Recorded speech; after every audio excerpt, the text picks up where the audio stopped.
ನಮ್ಮ ಊರಿಗೆ ಒಂದ ಸಲ ಬರಬೇಕು. ಇದು ನಕ್ಷೆಗಳಲ್ಲಿ ಸಣ್ಣದಾಗಿ ಕಾಣುವ ಒಂದು ಹಳ್ಳಿ.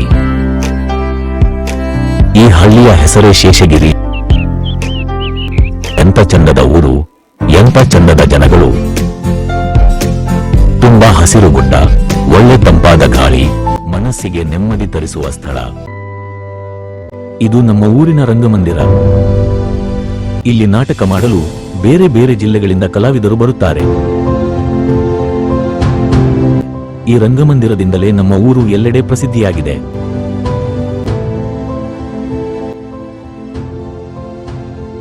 ಇದೇ ಶಾಲೆಯಲ್ಲಿ ನಮ್ಮ ಹುಡುಗರು ಅಕ್ಷರವನ್ನು ಕಲಿತರು. ಕಲೆಗೆ ಪ್ರೀತಿ ಹೊಂದಿದವರು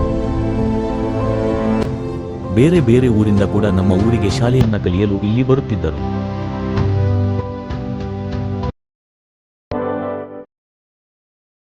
ಈ ಊರಿನ ಹಳ್ಳಿ ನೋಡೋಕೆ ಚಂದ ಮಾರಾಯ. ಒಳ್ಳೆ ಗಾಳಿ,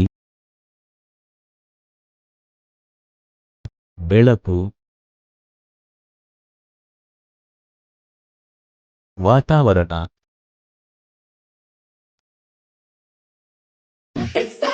It's time to give it back to mommy.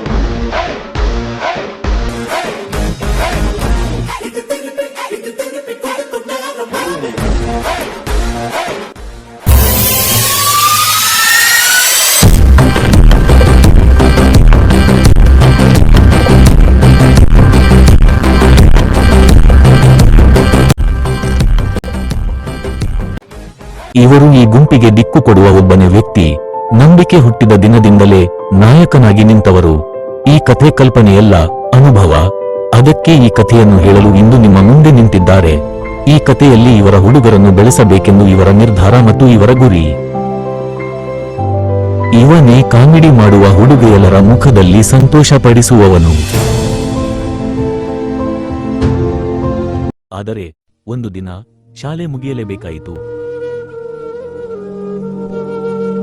ಆಗ ನಮ್ಮ ಹುಡುಗರಲ್ಲಿ ಎಲ್ಲರೂ ಶಾಲೆಯನ್ನು ಬಿಟ್ಟು ಮನೆಯಲ್ಲೇ ಉಳಿಯಬೇಕಾಯಿತು.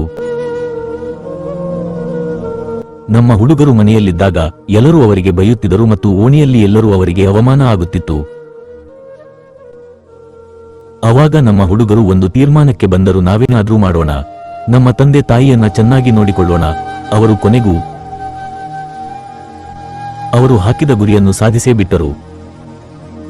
ಅವರು ಏನನ್ನು ಸಾಧಿಸಿದರು, ಯಾವ ಗುರಿಯನ್ನು ಸಾಧಿಸಲು ಇಟ್ಟಿದ್ದರು, ಅವರು ಗುರಿಯನ್ನು ಸಾಧಿಸಲು ಹೋದಾಗ ಯಾವ ರೀತಿ ಕಷ್ಟಪಟ್ಟರು, ಹೇಗೆ ಅವಮಾನ ಎದುರಿಸಬೇಕಾಯಿತು.